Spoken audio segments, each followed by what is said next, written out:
guys, good day again. It's your boy, it's your homie, it's Babes Vlogs TV. Guys, ngayon, ito yung gusto kong itanong sa taong bayan. Lalo na sa mga DDS shit dyan at sa mga pro Duterte supporters. Gusto nyo bang basta na lang patayin mga adik? Kahit may masalabat pa ng mga inosenteng bata? Wala nang due process sa mga ito? Ang gobyerno ni PBBM, gusto nyo ba sundin din yung yapak ni Digong?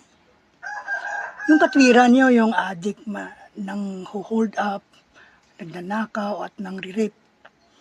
Guys, yung hold upper, yung magnanakaw at rapist ay nasa pag-iisip yan.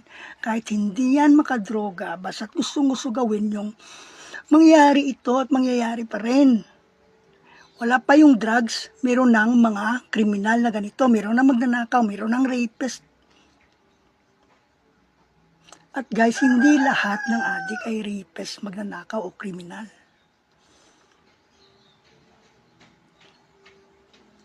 Ito ay sa pag-iisip ng ito yung pag-iisip ng tao na hindi tama. Ibig sabihin, yung problema nito ay ang kabubuhan. At mahirap ito gamutin. Ang addiction, pwede pang gamutin. At may